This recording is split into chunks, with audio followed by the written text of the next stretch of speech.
What's going on YouTube? It's your boy Landaris. You already know. You see it. You see it. L&L Line Service, Kansas City, Missouri, Blue Springs area. Back at you. Hey guys, I haven't did it in a while, but tonight's the night. Nightcap with L&L Line Service at your service. Yeah. I got a drink for you guys. Right now, I'm sipping on some Crown Royal apple with some apple juice. So intensifies the apple taste. It's really cranberry apple, but that's kind of my drink to relax to. It's not powerful. It's a nice blend to it. So, but I got a drink for you guys that you might want to go and put on your shelf. But tonight I want to talk about my Snow Raider. My Snow Raider. Now, as you guys know, if you looked at some of my videos, I got that Snow Raider last winter. So my thought process was, hey, let me buy this. Now, I went and I saw it sitting out there, and I'm like, hey, and I saw it at the GIE, and I told myself, hey, maybe I could use that, utilize some time on my downtime in the winter from December, January, February. You got 3 months to utilize this machine. Now,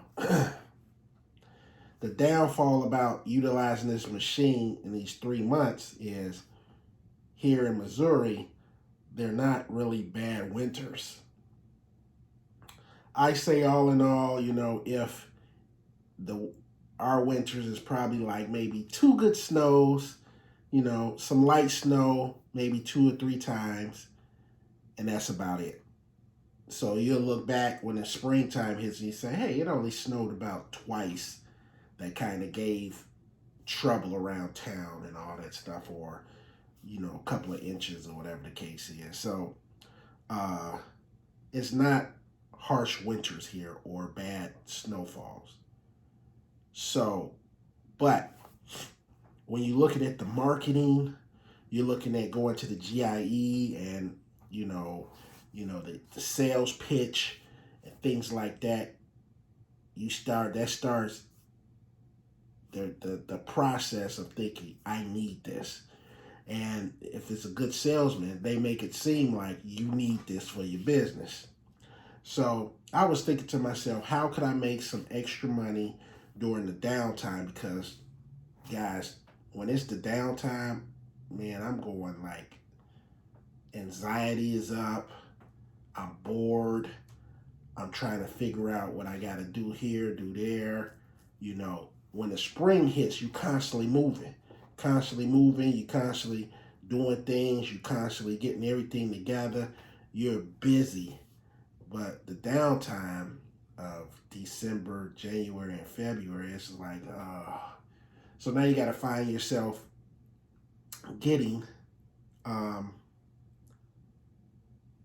trying to find yourself to utilize your time, whether it's looking over your numbers, trying to figure out, what you're going to do next, how can you improve your business, what you're going to implement for your, your systems, things like that. Or you're just kind of like me, you're ripping and running for 8 months straight, 7 days a week, and this is like your downtime to rest your body, your muscles, you get your mind right. That's how I am. I'm going 7 days a week, work, and up late at night work. So it's no different than what you guys are doing. Um, but I wanted to see how could I utilize this time? Can I make some extra money? Now I got this Snow Raider last season. I used it on like 8 customers. Put out some flyers. I got phone calls. Um, I used it on 8 customers basically. I brought in about $2,000. Which is pretty decent. For the number of times that I was using it, and what I charged and all that stuff with just 8 customers. So because it snowed, you know, a couple of times, so it gave me that opportunity to use the thing, so and get used to it. So that being said, 2,000, on your downtime was pretty good for me. I mean, if I make any money, I'm happy with it. So, but that Snow Raider cost about 12.8 maybe, 12.8. It was about almost the same as my aerator. The aerator was 12.6, so I think it was 12.8 for that. Paid it off.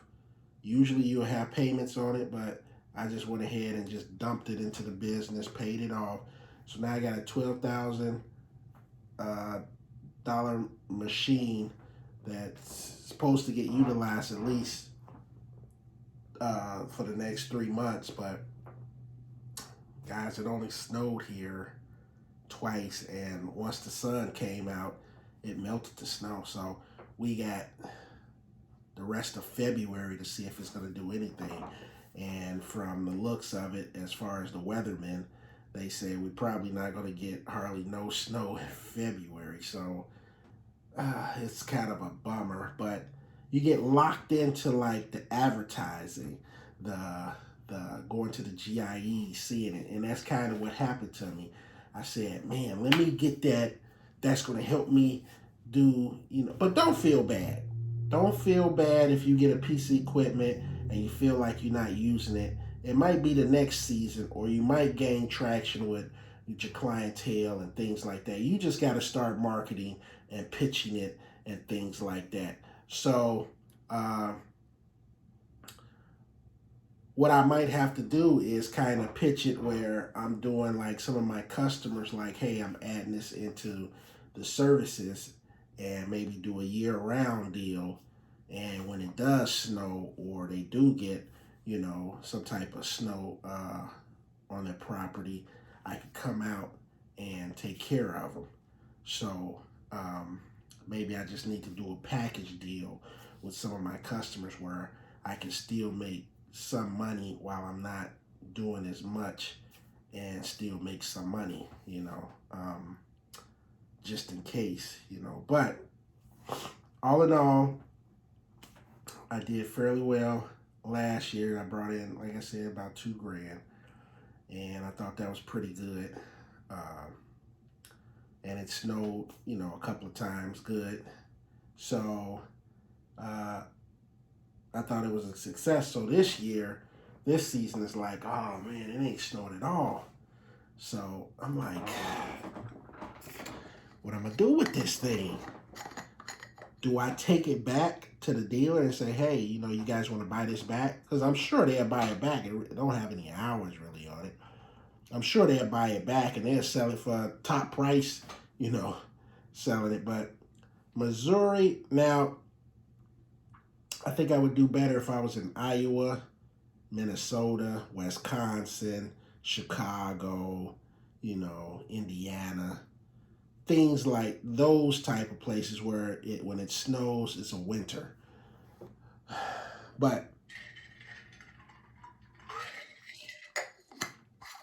I don't know.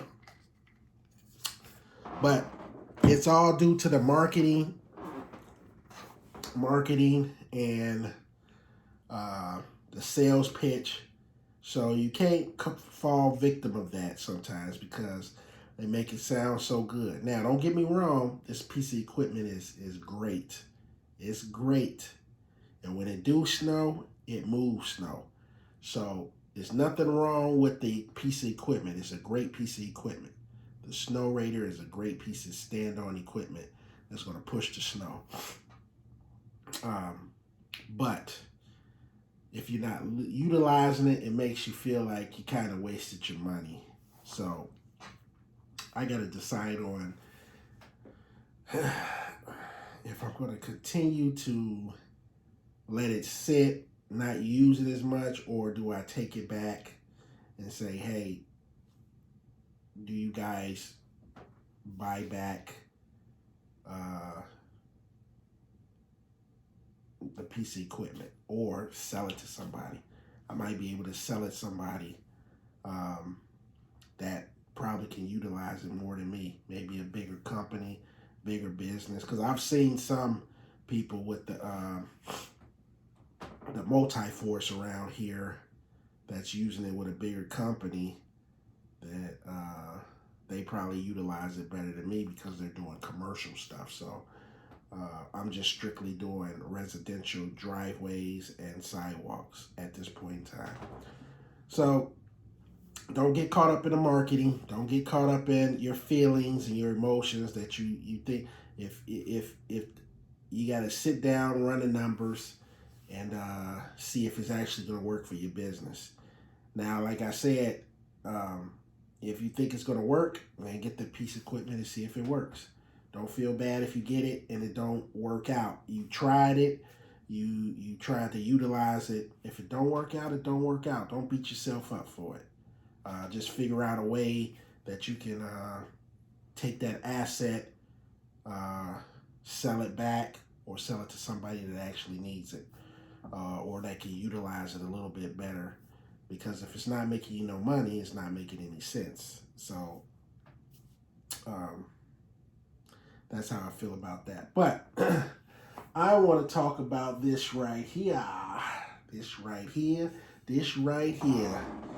This is what you need to put on your back of your shelf with your beverages, your whiskeys, your bourbons. You need to get this. You see this? Uncle Nearest, 1884. Uncle Nearest. This last year sold over 100 million in sales last year. Now the story behind this, Uncle Nearest, is this was a slave guy. And his story was, kind of kept on the back burner. But this guy is the one that taught Jack Daniels how to do distillery and to create the Jack Daniels brand. So this guy, this slave, was the one that taught him. So y'all better get up on this, Uncle Nearest. Right now, this bottle cost about $45. Now that it went up and it had good sales for last year, so it went up. When I got the bottle, it was like $35. Now the story behind this, my brother in Indiana couldn't get this. He was like, hey, you got the Uncle Nearest down there. I was like, I don't know. So I ain't never heard of it. So he was like, we can't get it down here. And I'm like, who is it? He said it was a slave that created this, and he taught Jack Daniels how to do his. So I was like, let me look that up. So I thought it was fascinating, and they kept his story alive, and we about to try this tonight. So this is going to be the first time me trying this and see what this tastes like, all right? But I want to give a shout out to my brother-in-law. This is what he got me right here. See that? My brother-in-law down in St. Louis. He got him a lawn care company down there. And he got me this for my birthday. And it just got L&L Lawn Service on here. And got the top. Put you some beverage in here. Looking like you on a back in the Western days, you know, but this looks good sitting on your countertop where your high-end alcohol is at. And you got it with my cup with my name on it. So shout out to my brother-in-law for that. And tonight I'm going to use my cup and we're going to taste this Uncle Nearest. Let's see if they got anything. If you could just look it up. Look up Uncle Nearest and the story and the backdrop. I'm going to let y'all do y'all homework on that. But we're going to get into this tasting on this nightcap with this Uncle Nearest and see what it actually tastes like. So we're gonna see what it tastes like up in here. First time me tasting this Uncle Nearest, like I say, about 45 bucks. They got the different brands. I'm about to start trying some of the different brands because it seems like they got some nice, tasty, different brands. So let's get into this. Let's see.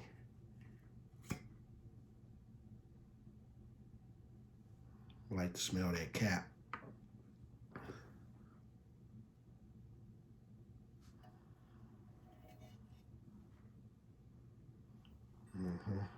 Let's try it out. Let's try it out.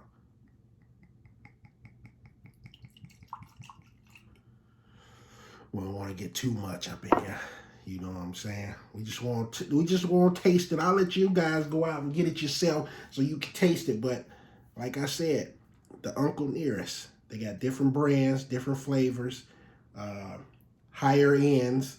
So like I said, when I got that bottle, it was like 35 bucks. My brother came down here to Kansas City and he like stockpiled it because he couldn't get none in Indiana because it was just selling out like hotcakes. But I said, let me see what this thing tastes like. So this is the first time me actually gonna taste this and see what it actually tastes like. And it smells good. Got that nice whiskey smell to it. All right, let's check it out.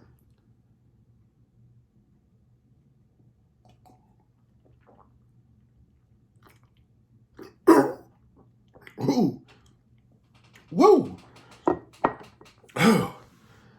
Ooh. Mm.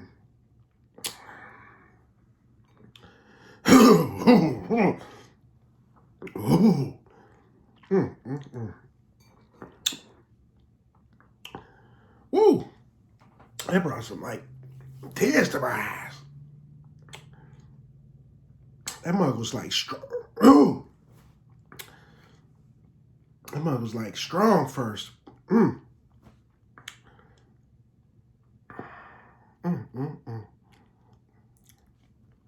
Now, this is raw and uncut.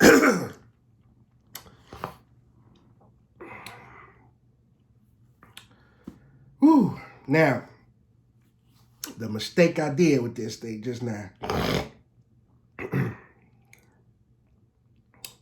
I was going to swish it around, get that taste, get that flavor. But I ended up swallowing it. And it was like a big gulp. So that didn't go down right. As far as the texture of it. Let me see if I can get it again. Woo! All right, let's do this again.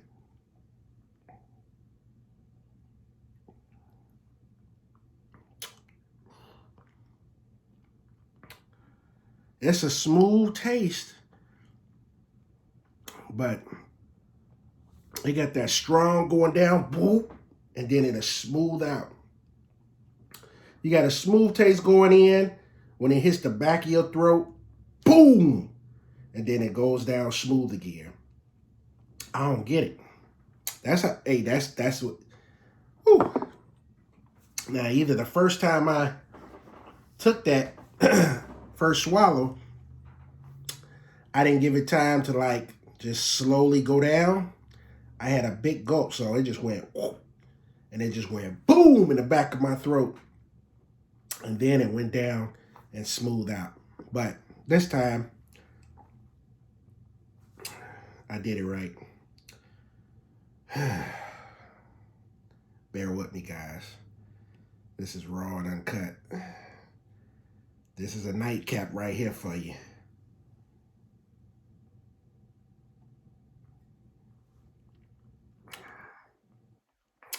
All right. Ooh, don't laugh at me, guys. Don't laugh at me. Ooh, when you taste this, you'll see what I'm exactly saying. You can't just be like drinking this and then you just go. This ain't no drink that you can take a shot of and go, unless you just into the alcohol like that. This ain't one of them drinks you just go and hit it and it just go down, because it's going to explode in the back of your throat like boom. That's what it was when I gave it that shot type of drink. That shot type of swallow. Woo! Tastes good though. Tastes good. But let that mug go down there smooth. Let that mug go down in your mouth. Get it rolling in your taste buds and on your palate, and then let it go down. And then it's gonna go down smooth, boom, and then go down smooth again. But woo, yeah. This ain't no shot type stuff. Let me look at this. What proof is this right here? This is 93 proof. I think they got 100. They got 100. That's 93. Woo! Don't do it as a shot, guys. Don't do it. This ain't back in the Western days like reload. Give me one. Them guys are doing that right there. They used to drinking all the time, all day. So it won't be nothing to them. But if you just you sip on stuff, and the quality of whiskeys that you like to just sip on, sip on it. But it's really good. It's good. It's good.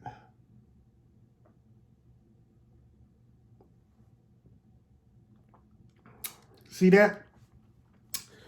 That's the way you better do it. Take it in your mouth and let it hit that tongue. Go to the back. Boom! Then it goes down smooth. Whew! But it's good. Nice smooth taste. It just got that boom effect.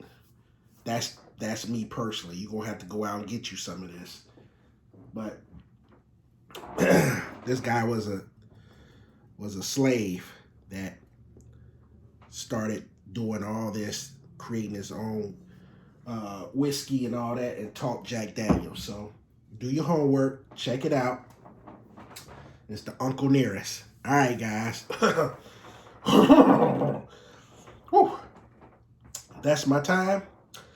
Like, subscribe, leave your comments, hit that bell button. Do whatever you gotta do. But you better do it. All right, guys, I'm out. Peace.